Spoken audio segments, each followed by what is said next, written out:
Hello students, जैसा कि कल हमने रशियन फॉर्मलिज्म के दो इम्पोर्टेंट राइटर्स पढ़े थे, लिटरेरी थ्योरी के रशियन फॉर्मलिज्म के दो इम्पोर्टेंट विक्टर स्लोव्स्की, रोमन जैकोब्सन हमने कल कर लिए थे।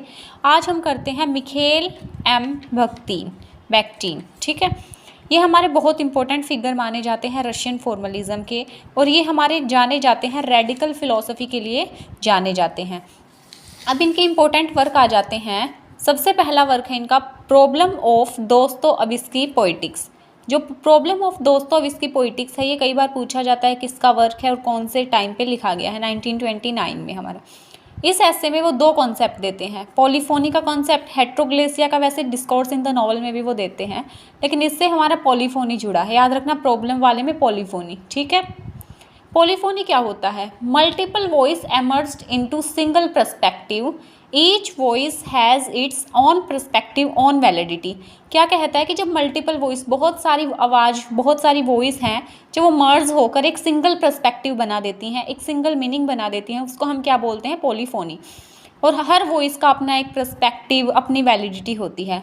हेट्रोग्लेसिया की टर्म उन्होंने दी है। हमारी हेट्रोग्लेसिया एग्जाम में पूछा जाता है किससे जुड़ी है? याद रखना, मिखेल बैक्टीन से जुड़ी है।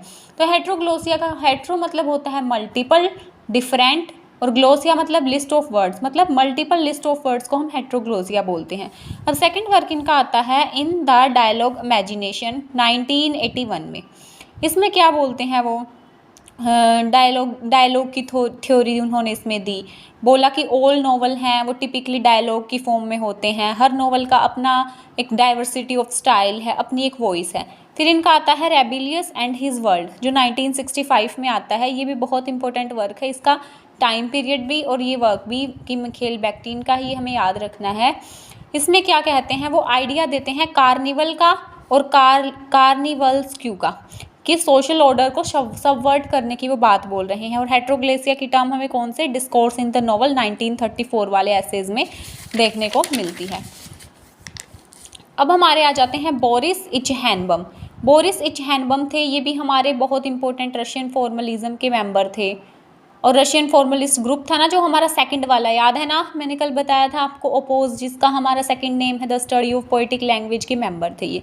इनका एक ही इंपॉर्टेंट ऐसे है the theory of formal method. ऐसे का नाम याद रखना है, 1926-7 में आया था, बस इतना याद रखना है आपको। फिर आता है द बैक्टीन स्कूल। बैक्टीन स्कूल जो हमारा आता है, इसमें हमारे 3 राइटर शामिल थे। ये पूछ लिए जाते हैं कि स्कूल में कौन कौन से राइटर शामिल थे, तो आपको याद रखना है Mikhail Bakhtin, Pavel Medvedev and Valentin Voloshinov. ठीक है, अब एक हमने देखना है कि इसमें एक ये हमारे थे ना वैलेंटीन वोलोसिनोव, इनका एक इम्पोर्टेंट ऐसे है Marxism and philosophy of language 1973 में। इस ऐसे का टाइटल याद रखेंगे। अब मार्क्सिज्म क्या होता है? जब हम टेक्स्ट को इकोनॉमिकली फैक्टर्स को देखें, इकोनॉमिकली स्टडी करें ना किसी चीज़ को, उसको हम मार्क्सिज्म बोलते हैं। आपको पता है मार्क्सिज्म की थ्योरी, तो आगे हम पढ़ेंगे मार्क्सिज्म को डिटेल में। हमारा रशियन फॉर्मलिज्म है यहाँ पे कंप्लीट हो जाता है, और कल से हम न्यू क्रिटिसिज्म करेंगे। अगर आपको वीडियो अच्छी लगी हो, अगर आप चाहते हैं इस सीरीज़ की ये कंटिन्यू होती रहे, तो प्लीज़ कमेंट करिएगा कि आपको कैसी लगी। Thank you so much.